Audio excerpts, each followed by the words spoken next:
Good afternoon, class. I'm here to discuss to you about present value of ordinary annuity. First is, what is our learning objective? First is, define annuity and ordinary annuity. Second is, understand the basic concept of an ordinary annuity. And the third one is, solve for the amount and the present value of a given ordinary annuity. First is, what is annuity? Annuity is a series of equal payment at equal intervals of time.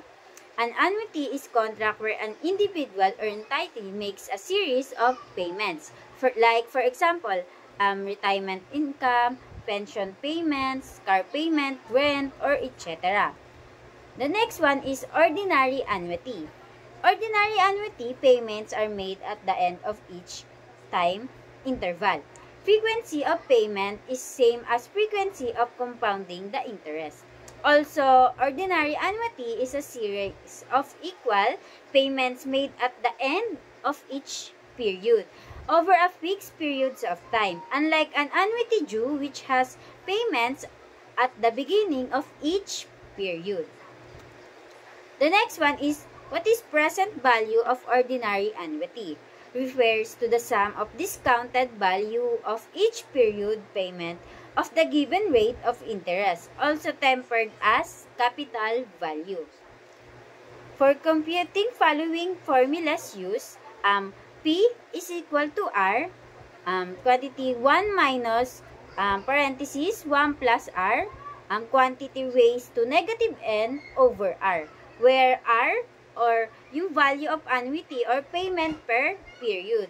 Then yung I, pwede naman tayo magpalit ng variable, pwede naman natin siyang palitan kasi same solution naman ang magagawa natin dun sa formula. So yung I, parang kinonvert lang siya dun sa small letter R, which is ang value niya is rate of interest. Then yung T naman is yung time or yung number of years. Then, yung M, yung small letter M, is yung numbers of times in a year when the interest is compounded. Then, yung R natin, para makuha yung R is equal to T, yung value ng T natin, then over M, i-divide lang natin siya. Then, ayun, ay yung R natin is yung interest rate per compounding period. Then, yung N naman natin is yung M times T, or yung pag tinimes mo daw yung value, yung makukuha natin value dun sa M na small and dun sa T na small na imumultiply natin, is ayun daw yung number of annuity payments. Example number 1, ang given is how much must be deposited now at 9% compounded annually to yield an annuity payment at 50,000 at the end of year for 10 years. Ang sabi dito is annuity payment. So, ang una ay kukunin muna natin yung value ng ating R. So, ibig sabihin ng value ng ating R ay yung period payment. So, yung period payment natin ay 50,000. So, 50,000. Then, ang next ay kukunin natin yung small letter R. Ibig sabihin ng small letter R ay yung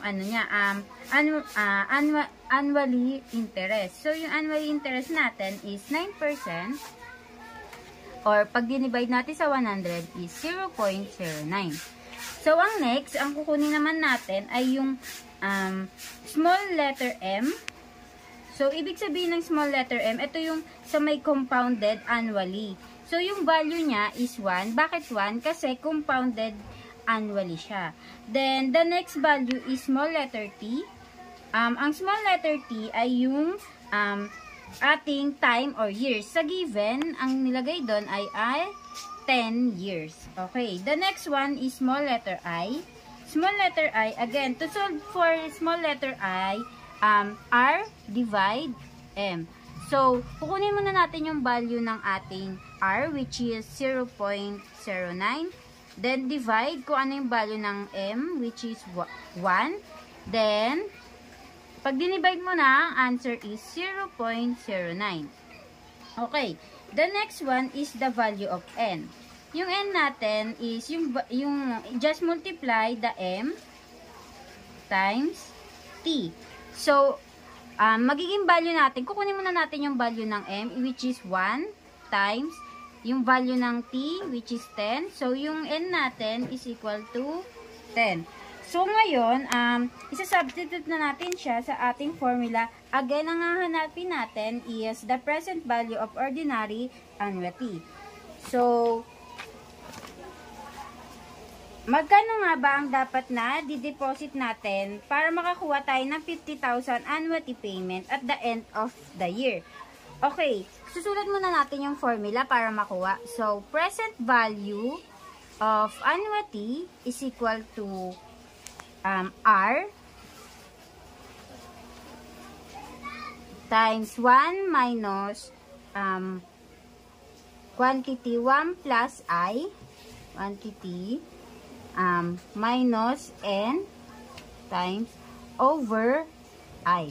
Okay, isa-substitute na natin siya. May value na tayo dito. So, ilalagay natin siya dito sa ating formula. So, equal yung R natin. Anong value? 50,000. So, 50,000 then times 1 minus 1 plus. Ano yung value ng I natin? Which is ang 0.09 times. Anong value ng ano natin? Negative N equal to or N equal to 10. So, this is 10 over, anong value ng R natin ulit? 0.09. So, pag nakuha na natin siya, pwede na natin siya, so, copy muna yung value ng R, 50,000. Then, pag nakopy na natin, times, so, 1 minus, 1 plus 0.09. Okay, 1.09 tapos minus 10 times over value ulit ng I which is 0.09. So, ulitin ko. Kinapi lang natin yung value ng R, then times 1 minus 1.09 raised to negative 10 times over 0.09. So, pag nakuha na natin siya, ay ida-direct na lang natin sa ating calculator. So, yung value ng R natin, which is 50,000, parenthesis or times 1 minus 1.09, tapos raised to negative 10, tapos parenthesis ulit or times over 0.09. So, equal to okay. Value ng present value natin of annuity is equal to 320,882.89. So, yung value na to ay ibig sabihin, para makakuha ng 50,000 pesos annuity payment, kailangan mo muna mag-deposit ng 322,882.89. Okay. So, example number 2, the given is, what is the present value of ordinary annuity of 10,000 pesos per month for 4 years at 12% interest compounded monthly. Compounded monthly daw siya. So, kukunin first step ulit, ay kukunin muna natin yung value ng R, which is yung period payment. Sa given ay 10,000 pesos. So, the next one is yung R, which is yung annuity interest. Yung interest natin, which is 12%. Or kapag di-divide natin sa 100, ay 0.12 or 0.12. The next one is yung small letter M, yung value niya, which is 12. Bakit 12? Kasi sabi sa given is compounded monthly. So, ibig sabihin, sa 12 months, meron tayong in a year, 1 year. 12 months, equivalent niya is 1 year. Okay, the next value is small letter T. So, sa small letter T, we have the time or yung years, which is 4 years. Then, the next one is yung small letter I. Diba yung dun sa first example natin is kukunin natin yung value ng R divide sa M. So, equal to yung R. Ano yung value ng R natin? 0.112 or 0.12. Then, ano yung value ng M natin which is 12? So, kapag dinivide natin yan is equivalent to 0.01.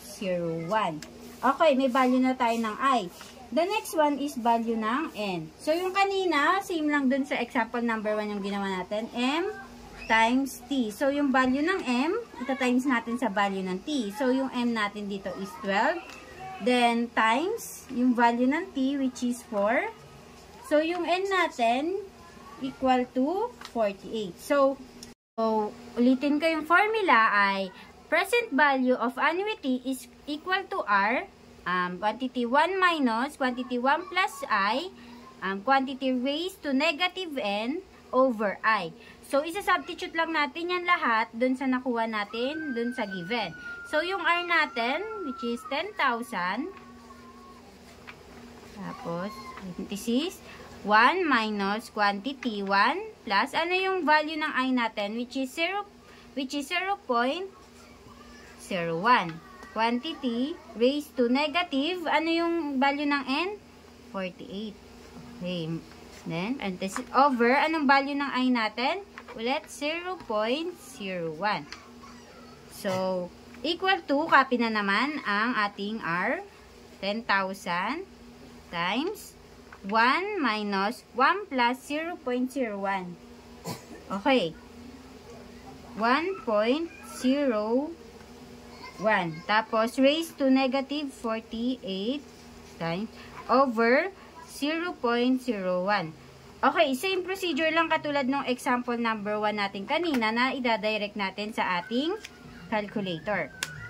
Okay, una, value muna ng R, which is 10,000, tas parenthesis, 1 minus 1.01, tapos raised to negative 48, then parenthesis ulit, then over 0.01.